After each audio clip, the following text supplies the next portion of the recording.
I think we're good to start.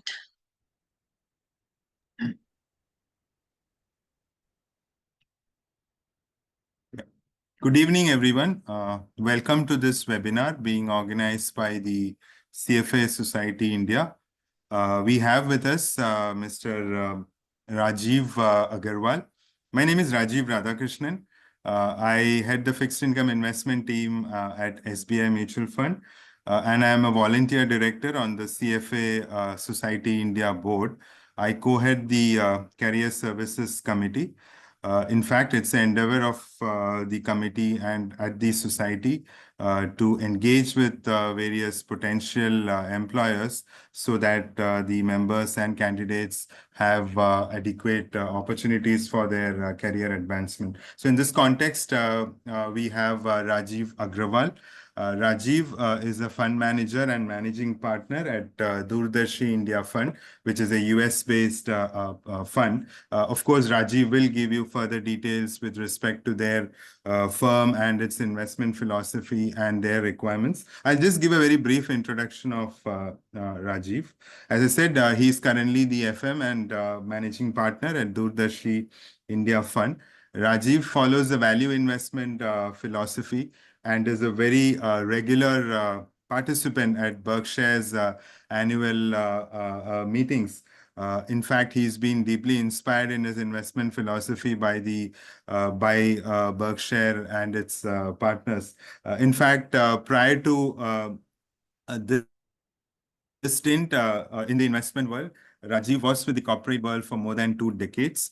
His last assignment was with S&P Global. He retired as the managing director in 2016. Prior to that, he's had experience across various big ticket investment banks such as Goldman Sachs, Bankam, and JP Morgan. Rajeev is an IITian. He's got a BTech from IIT Mumbai. Subsequent to that, he's done his management at IIM Calcutta, and he is a CFA charter holder. Over to you, Rajeev. I'll just hand over the floor to you. Thank you, Rajeev, for that fantastic and elaborate introduction. So it is great to be participating in this session where we have so many of the participants wanting to know more about the fund and what we are looking to do in India. What I will now do is to share my screen and walk you through the presentation. I think the way it has been structured is I will go through the presentation for another 20 minutes or so. That way you will have an overview of what we do, how we do it, how we think. And then at the end of our presentation, I will be very happy to answer any questions you would have. Obviously, the intention of this webinar is to ensure that you are aware of what the fund does, and feel free to ask about the opportunities that we have as we set up our office in India and the roles that we are looking for. So all questions are good questions. Do not hesitate when we get to the question and answer session. So with that, let me share the screen and hopefully you can see my presentation. Is my presentation visible? Just wanting to ensure that yes. it is. Yes, it is. Fantastic. Okay. So as Rajeev mentioned, my name is Rajeev Agrawal. So I was joking with him that maybe we'll call him RR and he will call me RA. But so my name is Rajeev Agrawal. I am the fund manager and managing partner at DoorDarshi India Fund. And delighted to be participating in this webinar. A little bit about the disclaimers, which I always like to put, because in the financial context, I don't want anything to be taken out of context. And so just the disclaimer is that whatever we are presenting here should be treated only for the purposes that it is being presented. It should not be taken out of context. There may be some forward-looking statements, and please do not put too much emphasis on that. In case we bring up any securities, I'm not intending to, but in case it comes up, please know that we might be biased, and hence you should not put too much credence on whatever we say. And lastly, we are not looking to sell anything in terms of participation in the fund. That will only be done to the accredited investors. And so this is only for informational purposes. So with that, very brief disclaimers, let's get started. So I will talk a little bit about the fund first. So the fund was set up in April of 2021. It's around 3.5 years that the fund has existed. It is a US domiciled hedge fund based in Delaware, and we focus primarily on investing in Indian equities. And so the fund is a foreign portfolio investor into India from US, so directly from US into India. And as I said, we invest in listed Indian equities, so we don't do any private investments, but only listed Indian equities.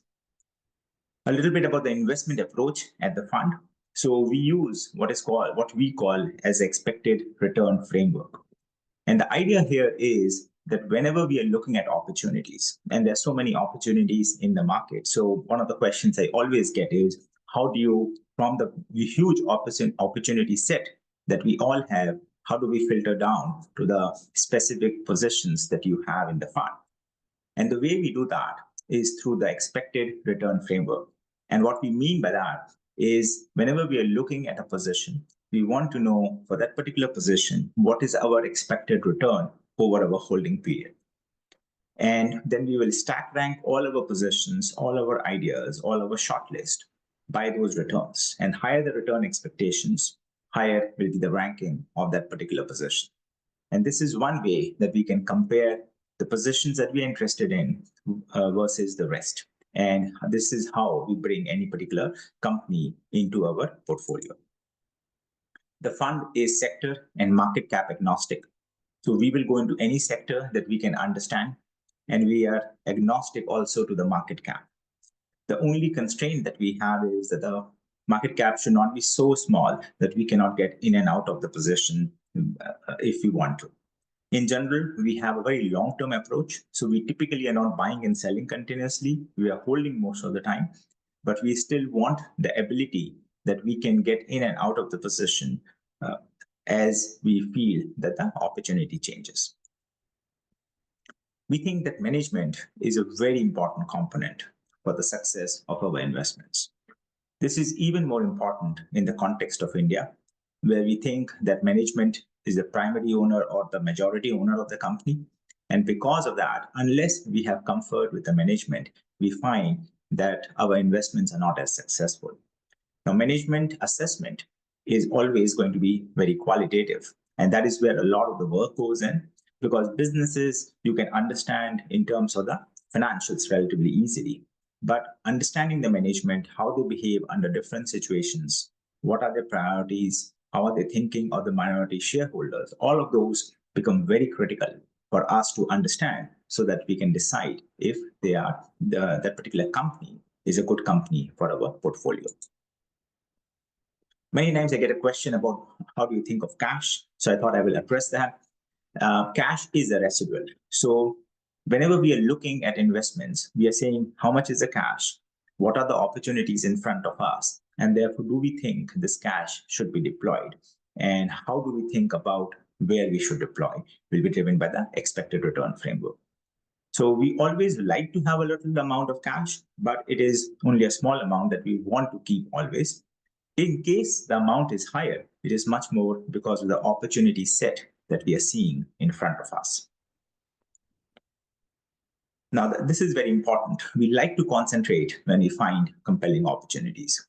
A lot of people would not want to have a double-digit allocation to a particular position. We are comfortable with that. We think that compelling opportunities are not available that often. And therefore, when we find a compelling opportunity, we want to take advantage of it. And so right now, for example, in the fund, there are a few positions which will be in the double digit.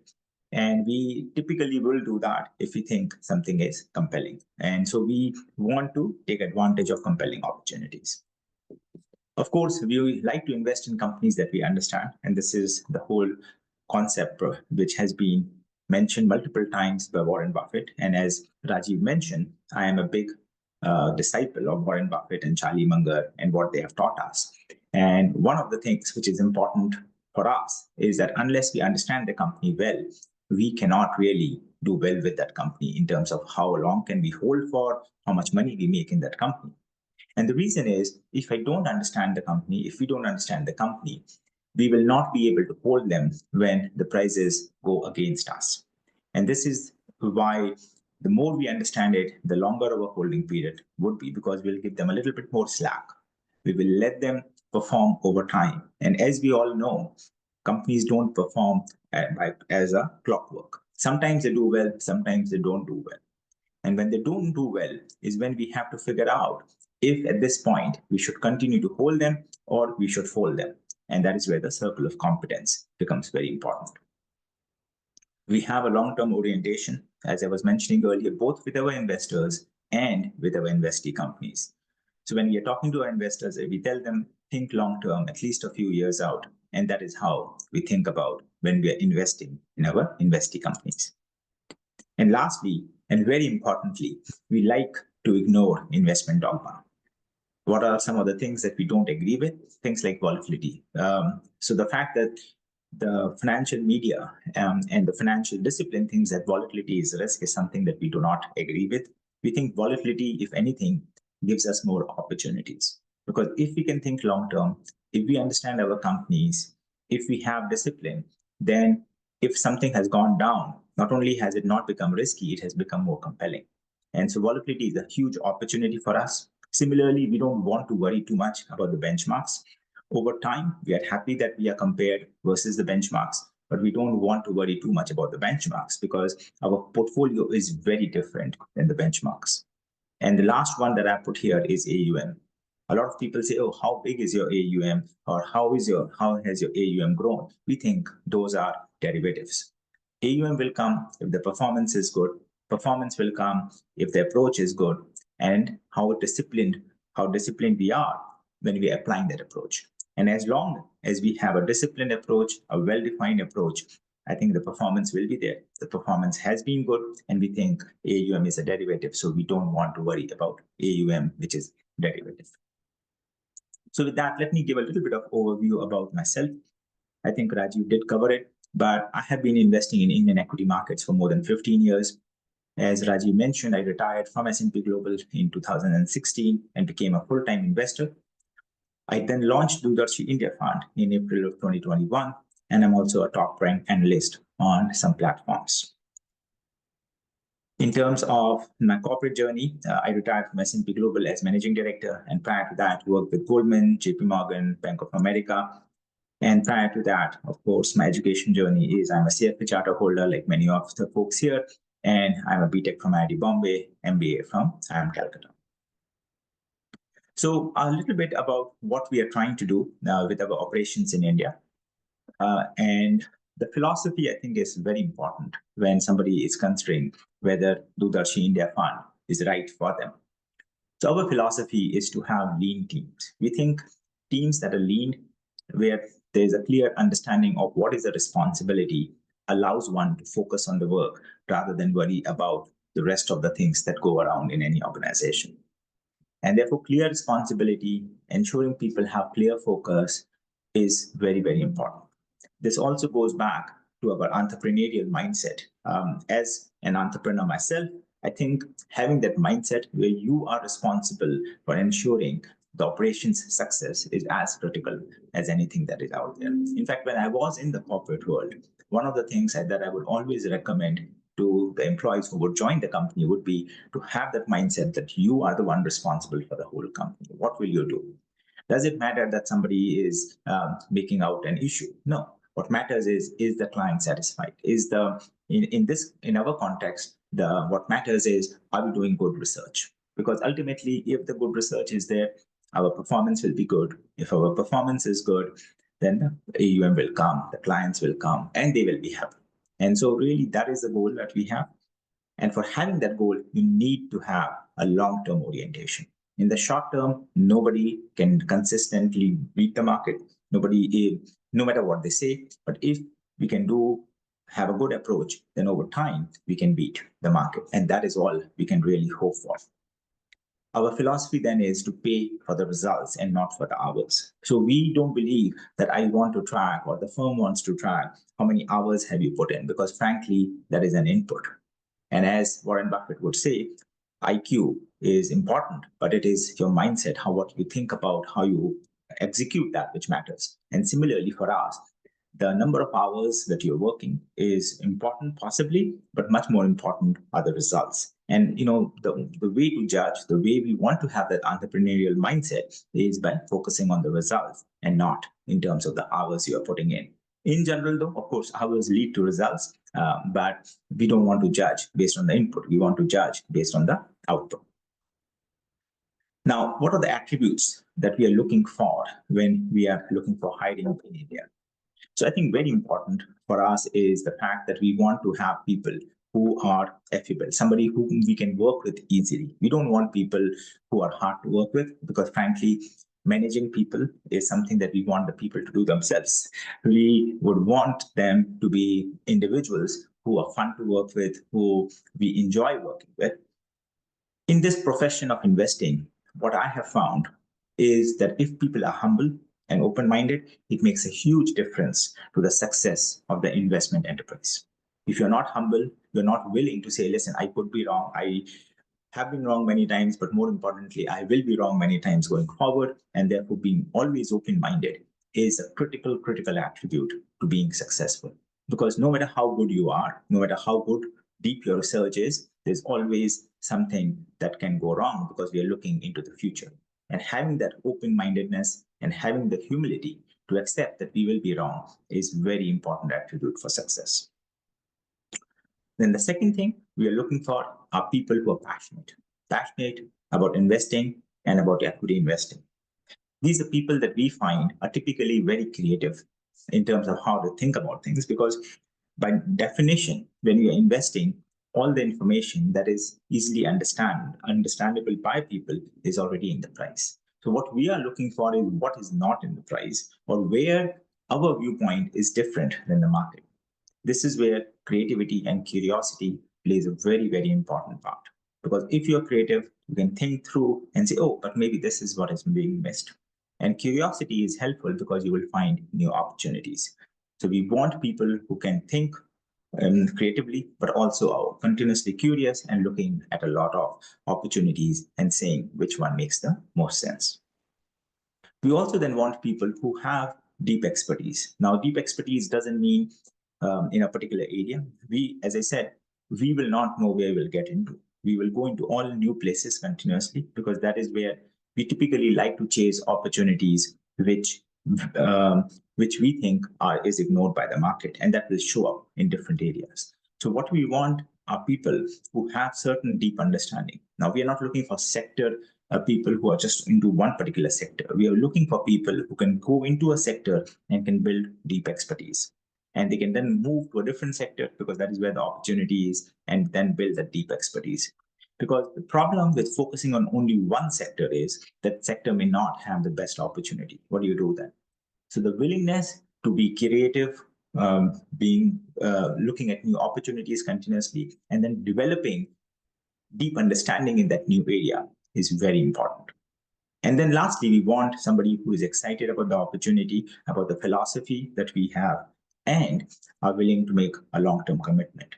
Because while we will not be enforcing long-term commitment, just as when we are thinking about people who are investing in the fund, we want a long-term orientation. And as we think about our investee companies, we think that we're investing for the long term. Similarly, when we look for hiring, we want to ensure that the people who are coming in are not coming in for the particular opportunity now, but they're thinking long term.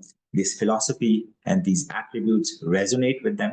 It makes sense to them that these type of things will ultimately help them. And having worked in the corporate world, one of the things we think that we will offer through this opportunity is the opportunity to be entrepreneurial. There are a lot of people who want to take the entrepreneurial mindset, who want to do things the way they want to, but they are prevented from doing that because of the policies of the organization. We think by laying out what we think will be helpful for the operations, by the way. I think all of these things are ultimately going to help the fund. But by helping the fund, we will even help the individuals who will associate with the fund. So that is what we are looking for in terms of the individuals, in terms of the philosophy and the attributes. Now, obviously, I'm looking for a lot of things. What do we offer? So clearly, the compensation will be a fixed component plus a variable component. The variable will, as I said, be much more driven by results. rather than the hours that are put in, because I think that is the best way for aligning the interest of the individuals who are coming into the organization with the organization's interest. And so, again, if you do well, you are well rewarded. If you don't do well, then you will not be rewarded. What we also offer is the flexibility in terms of the hours and the areas of research, because ultimately it is not important how many hours you put in. It is what is more important is what is the output of those hours. I should also point out that even though I keep emphasizing that hours are not important, this is an area which will require a lot of hours, right? So we are not looking for people who want to coast. This is only for people who are passionate, who basically work all the time, like myself. I work almost all the time because I enjoy it. And so I think ideally, if somebody is looking for this opportunity, they are the people who really enjoy it. This is less of work and more of a vocation, something that they enjoy. It's sort of a hobby, if you will, and that is what it is for me. So I work all the time. So even though I keep saying flexibility in terms of hours, I should point out that people should not think that this is a job to coast. If you're thinking that you will coast, please don't apply, because you will not do well. But we have flexibility in terms of hours. Like if you have some work, of course, you have the option of taking time off to do whatever you want to do and then come back to the research that you need to do. The areas of research, again, is flexible because, again, we don't know going in what are the areas which will give us the best results in terms of opportunities. So I'm very open myself. The organization is very open in terms of looking at areas of research and finding new opportunities.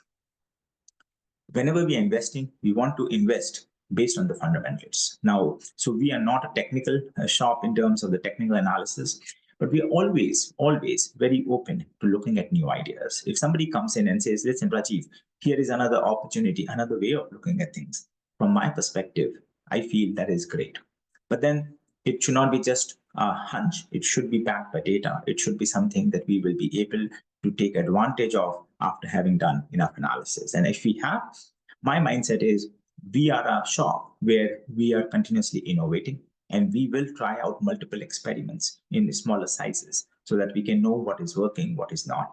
And just as with a position, we can concentrate when we find a good opportunity, we can take advantage and put our money to work in areas that we think have compelling return opportunities. And of course, one of the interesting things which I mentioned earlier is that we don't believe in a lot of institutional baggage in terms of you cannot do X or you can do Y and stuff like that. I think our intention is ultimately we exist to perform well for our investors. We want to invest in good companies run by good management with good prices. That is what our simple tagline is, if you want to. And then very importantly, for the candidates who are applying, we hope and we offer them fast career growth. So for example, we are setting up operations in India, but ultimately what we are hoping is that we will have a vehicle, India-based investment vehicle. And the person who will come on the research side will be the people who will become the co-fund managers for the India-based investment vehicle. And that will allow them to actually run that particular fund or that particular vehicle. And we are, as of now, thinking that it will be a co-fund manager sort of a structure. So we are looking to hire 2 senior research people. And when I say senior, it is not by age, which is senior. It is more in terms of how much research you have done. So somebody who has been passionate and been doing research for 10 years and now still in college, I think that's fine. So we want, when I say seniority, it is more of your experience in that particular area rather than your age. So what are the next steps? Hiring process, we will be shortlisting candidates. So of course, CFA Society India will share, CFA India Society will share the link, and you can apply through that link. Shortlisted candidates will be invited to submit case studies. We, in terms of hiring people, will be following the case study method, because we don't think talking about how you invest just philosophical helps. We want to go into the specifics. And ideally, when we are looking at the specifics, we want to think of real-time case studies. It is very easy to talk about case studies in the past where you already know the outcome. And once you know the outcome, your conviction in that particular case study increases or decreases. So that is not as relevant. What is much more relevant is to think about the current opportunities and current case studies and say why it is good or why it is bad. And that helps us understand how you think, because things are not known about how they will perform. And so that is the process that we want to use. And we will be asking for multiple case studies, because if somebody is thinking about having a lot of experience, then they should have multiple case studies. And we expect that these case studies will go through multiple rounds. So even if you present a case study, that you will present a case study, let's say today, maybe 2 weeks or a month from now, we will again revisit that case study, see if something has changed. And that will allow us to simulate what will happen in real time were you to get a job. And that will help us understand how you think, how you take the information that is becoming available, and use that information for making decisions. What is the timeline? We hope to finalize our candidates in the first half of calendar year 2025. So this will be a process that will take some time. We don't want to rush it. We are very clear that we will be demanding with our candidates, with our hires, even more so than with our investment opportunities. And the reason for that is these are the people who will help us make our organizations better or worse. And so we want to set a very proper culture. As we hire people, we want to bring the right people. We want to ensure they're coming for the right reason. And of course, we do offer a lot of good opportunities to grow and to do well. And really, this is an opportunity in my mind for people who enjoy this process and therefore can continue to invest a lot of time looking at these opportunities that the market throws up from time to time. So with that, I will stop here.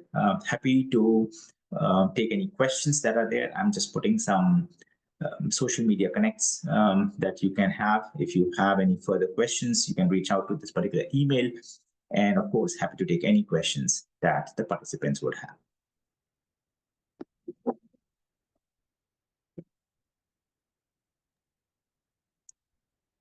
Rajeev, over to you.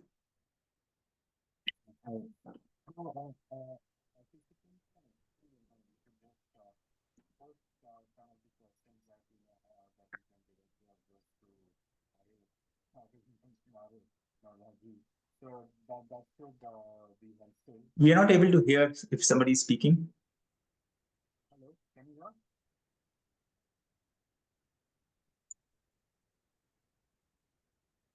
Rajeev, can you hear me? No, Rajiv, we can't still hear you. Oh. Your mic is connected though. Yeah, it is. It is. Yes, now it's better. It's actually better. Yeah, you can hear, right?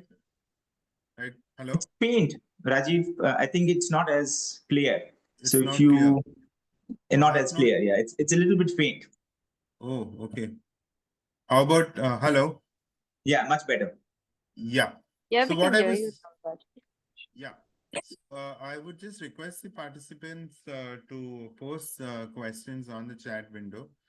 We have a few questions that have already accumulated there, but possibly what we can do is maybe wait a couple of minutes more so that a few more questions build up. In the meanwhile, I would just note down some of the interesting questions that have come in. So let's just wait a couple of minutes, Rajeev. Sure, absolutely. And Yeah, great. RR, if in case there are anything other than what I covered, if you want me to cover anything else while we are waiting, happy to do that. Yeah, yeah, I will do that. So let me just note down some of the questions that have come. Just.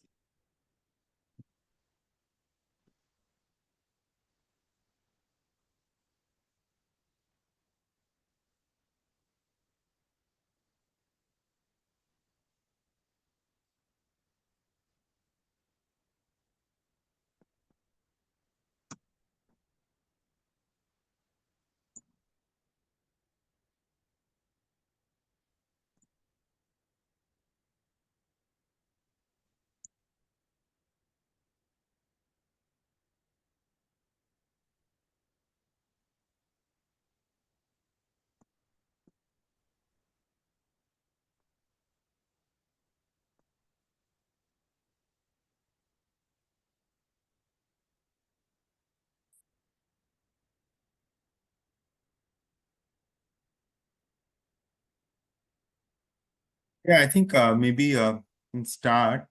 In fact, I see a bit of questions surrounding your investment philosophy. But before that, possibly just to, I don't know whether that was covered or maybe I missed that part. I'm sure people would be interested in knowing that. So one question that I wanted to ask you was more specific to the opportunity that is there right now. So in terms of numbers, so how many analysts are you looking to hire for your India operations right now? Yeah. Yeah. So right now we are initially thinking that we will have two Two. senior analysts. Effectively, these are the people who will become the co-fund manager when the India vehicle is set up. But it will be two senior members, somebody who have ideally a CFA charter holder, not necessarily, but would prefer that, with an experience of somewhere between 5 to 15 years of equity research. So I think again related to that, I think there was some question or some observation that since it is senior analyst, so freshers would be ruled out, right? You would prefer those with, as you mentioned. Rajiv, your voice again became very soft as you moved. I don't know what happened. Is this fine now? No. Oh, hello. No, no. It's very soft still. 1 second. Is that fine now? Hello. Yeah, I think we can go ahead with that. Yeah. Can you hear me? It's still soft, but I will repeat it after I hear what you are saying. Okay. So I was just asking that this effectively would rule out freshers, right? Because there was some question whether. Yeah, so this effectively would rule out freshers, at least in the short term. Okay. Over time, clearly we will expand our India team. What we are trying to do is to first hire the more senior resources in Right. the India operations. Okay. Yeah. And so freshers can come in, but I think it's unlikely to be a 2025 hiring. Right. If they are interested, they can always keep in touch with us, share whatever they want to, but they should not expect that we will be hiring them anytime in 2025.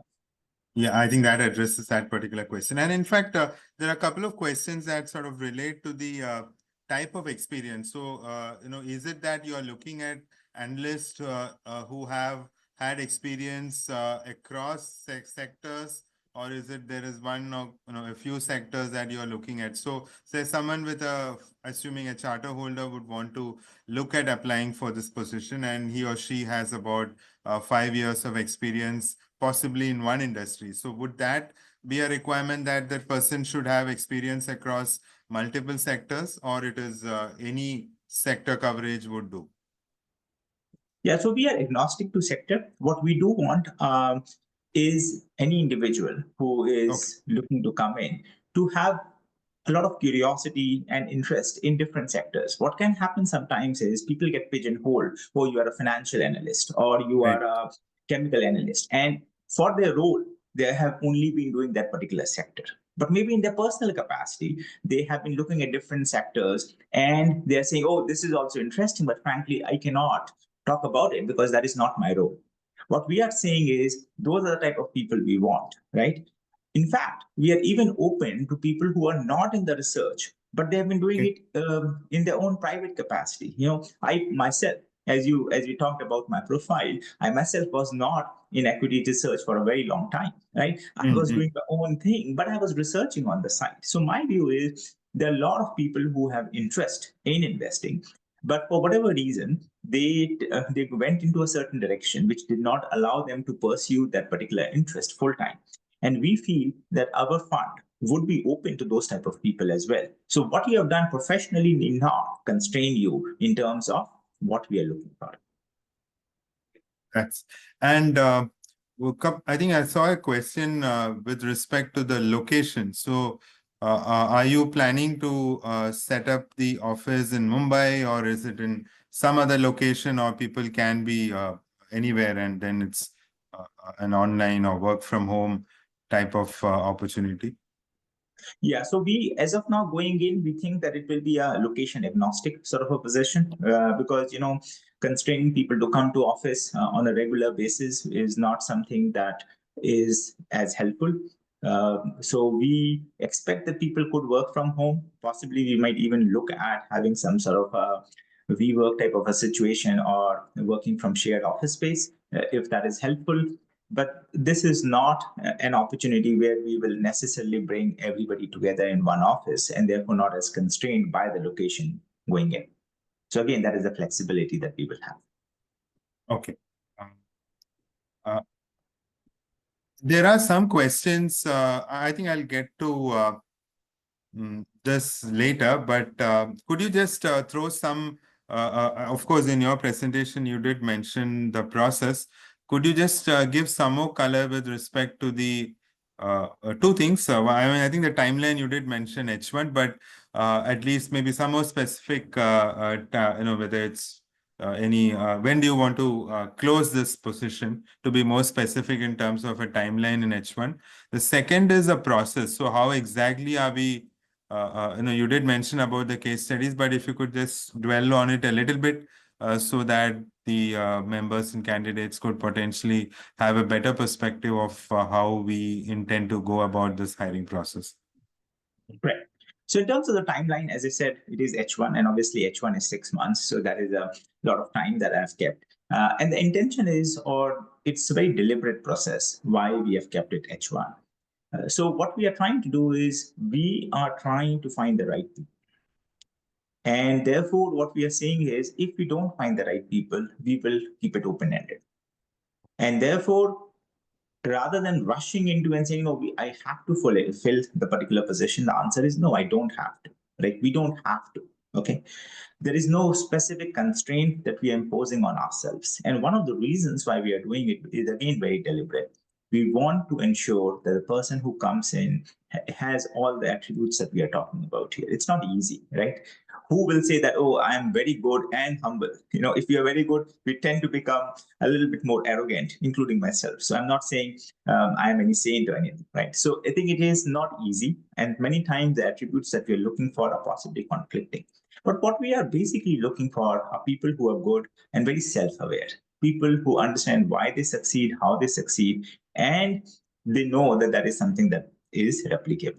Of course, as a candidate, what you want is, once you've made a decision, you want to close as quickly as possible. None of us want to have the uncertainty of whether this is happening or not. And what we can tell you is that if we don't want you, if we don't think that you are a good fit for whatever reason, I think we will tell you very quickly. But if we don't tell you that you are not a good fit, that means you are a good fit. And if you are a good fit, then we will not want to rush it. I think that is a little bit of an uncertainty that you will have to live with as a candidate, because we think that investing is full of uncertainties, right? And so if the hiring process is uncertain, I think it basically is reflecting a little bit of the reality that you will face when you're investing. And I think it's always good when your investing process and your hiring process is similar. So I described the fact that we will want to have case studies, and those case studies should ideally be real-time case studies. Now, if we think about the real-time case studies, by definition, those case studies will take a few months even for us to walk through and for it to work out. So you should expect that from a shortlisting to the finalization, it will at least be a few months, because that is at least what I will want to see, and see how, as the new information becomes available, how you as a candidate is responding to that new information and reacting to it. So if anybody, I should make it very clear that anybody who is applying should not think that tomorrow they should be leaving the job and getting into DoorDarshi, because that is not what we are looking for. So if anything, you should assume that the finalization of anybody's candidature is more of a Q2 financial or calendar year 25 rather than Q1, because even if we shortlist, you should assume that Q1 is where the process goes on, assuming we have found some good people, and then Q2 is when we finalize. So that's in terms of the timeline and the process. Rajeev, do you want me to elaborate further on the process and the timeline, or you think that is clear enough? I think that's on the timeline. I think it's clear, and the process. Just to sort of supplement that, so you said it would be a case study based evaluation. So would that at some point eventually even require, because I know you are based in US, so would there be an interaction, or do you plan to come down before you finalize the candidate and have a one-on-one conversation physically. Is that also being planned, or it's going to be completely online? So I think we will play that by the ear, but I think it will be useful for us to have face-to-face as well. Oh. But it is not mandatory, right? It is not. I don't think that unless that happens, hiring will not be done. I don't think that is a constraining factor, right? And we can play it by the ear. So if I think that really meeting or the candidate thinks really meeting is critical, I think we can figure that out. But as of now, I don't think that is a must-have. I think some of the other elements that I talked about are much more important. There was one question. I think this was from a fresher. He or she. I don't exactly recollect the person's name. The inquiry or the question was that, do you actually see any opportunity in your firm at this point for having interns being onboarded? I think interns is something that we are always open to, for the simple reason that interns can help us understand, can create a pipeline for us. So as I was mentioning earlier, that freshers is definitely not a 2025 thing, but interns definitely are, because interns allow us to know the candidates much better sooner, right? Just like we want to know our companies sooner, just like we would want to know our candidates. I think interns is always something that we are open to. But I should point out very clearly that we are not looking for interns who don't have any experience investing. The interns that we will look for are people who have done a lot of investing themselves in the personal capacity, clearly, right? And they should be coming in again. So even though we call them interns because they're in college or they're in whatever, but in our mind, they are the people who already have experience investing. And so they will have a very similar process to what the process we will have for these candidates. The bar might be different, right? But the process will not be that different, in the sense that interns, if they're applying to us, will say to us, listen, here is something that we find interesting, and we would want to then spend some time saying, why is it interesting, and try to understand how they think. And that is very critical to us. We think that investing in our mind is not a game of saying, okay, here are the concepts, can you tell me the concepts? Well, no. I think it is important for us to know, how do you apply those concepts in real time in the real world? Yeah, so why I picked up on that question was because when I look at the cohort, the set of people who would have registered and who are participating, there would be quite a lot of them who are possibly in a level 1 candidate, or maybe a level 2 or a level 3, and possibly with less number of experience in the investment side. And for them, internship with investment firms would be one way to actually gain experience, and then again, eventually at some point that translates into a offer in terms of an employment. So should I sort of take it that those who are passionate and who have this investment experience, who are looking at internship opportunities, aside from, of course, this 2 senior analyst role that you are anyway looking to hire, so those people could reach out across to you directly on the details that you mentioned, and then express their interest? Yeah, I think that's a very good point, Rajeev, that I need to make changes to our registration process on where I need to have that additional job qualification, which is internship. I will do that. But yes, if they want to apply for internship, they should be able to apply. And just to be a little bit mindful that depending on how many people apply, our responses will be a little bit slower for the interns. And so you should not get dissuaded if you don't hear from us, because initially we are looking to get our operation set up in India, and that will mean hiring senior researchers, right? But at the same time, we are open. And one of the takeaways that I will leave all the participants today with is that we are open, right? So if you hear, if you've gone through the presentation, you think, Rajeev, here are 2 other things you should consider. You have my email, or you have the email of the firm. Feel free to write to us, right? Because we feel that being open-minded, just as what we expect from our candidates, is very important, right? So we don't know everything. We have told you what we think we want, right? But if you think, oh, Rajeev, you're missing 2 things, feel free to write to us and we will consider that. Okay, great.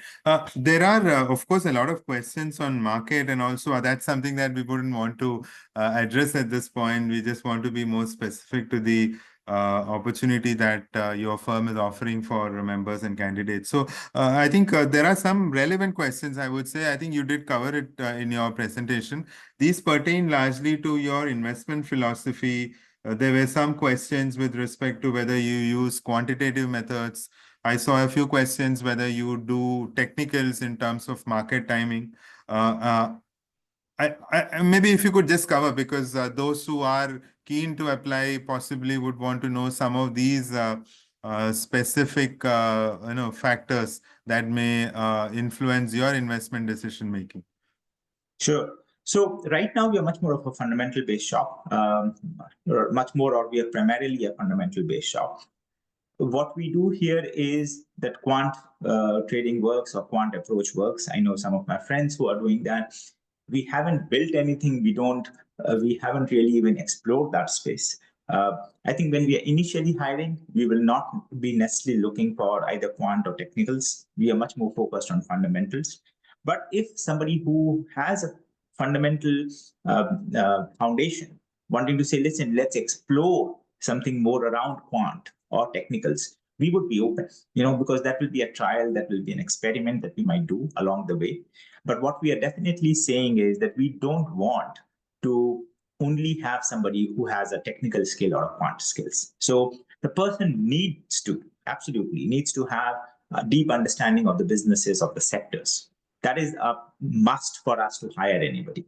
But if they in turn bring additional expertise, which we don't understand, and therefore they want to explore once they are inside the organization, then we are very open to say, well, explore it. I don't think we'll necessarily put any money to work initially, but once we have convinced ourselves, we will run some experiments around the new approach. So that is the way you should take it. But we are definitely not looking for pure quants or pure technical guys, because that is not what we do. And we don't feel at this stage that we understand it well enough to do it.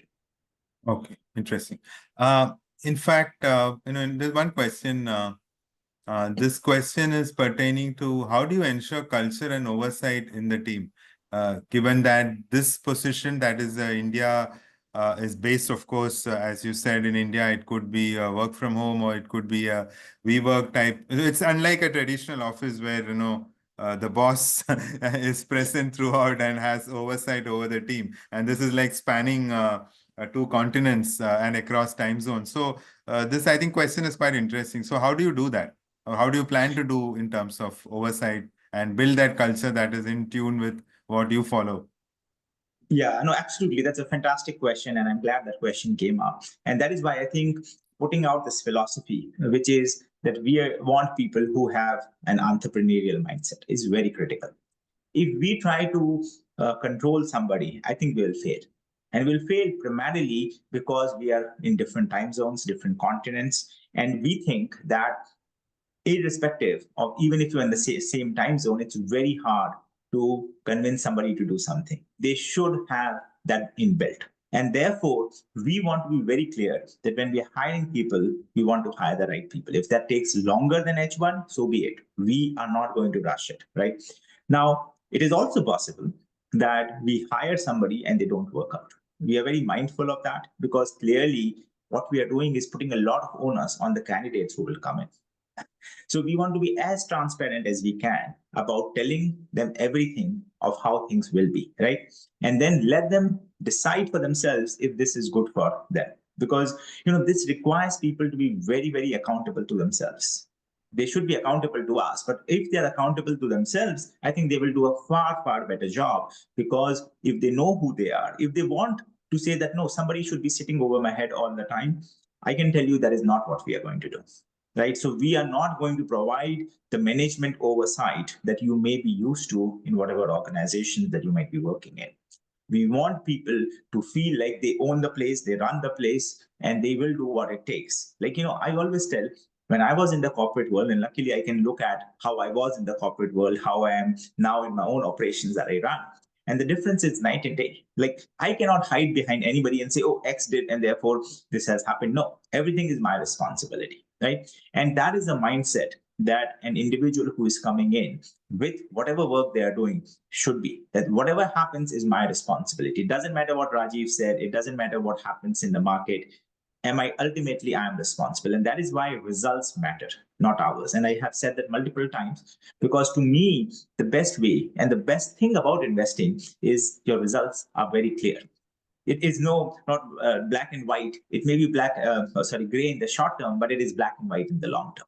And therefore, the results matter, and results shows in the long term. And so you know how well you are doing. And therefore, there is no issue whatsoever in knowing whether you're doing a good job or not over the long term. And we want to ensure that only those type of people who believe in generating results, being accountable to themselves, most importantly, very motivated, highly entrepreneurial, continuously curious, humble, focused on high energy. High energy is equally important. I have not talked about high energy, but frankly, these are the people who are itching to achieve the next goal and the next next achievement or next multi-bag or whatever that is, right? And we really want those type of people. We want type A personalities, if you will, who will come in and will be able to help the organizations. But along the way, it's easy to forget that you're coming in helping the organization. But most importantly, when you help the organization, who you help is yourself. And that is what we are looking for. Interesting. So there is one question on how do you measure results? It's a very good question. I have thought about it myself. How do we measure results? One of the things, ultimately, equity research is an area which, as I've said a few times, is not very amenable to short-term results, right? But over the long term, the results are very, very clear.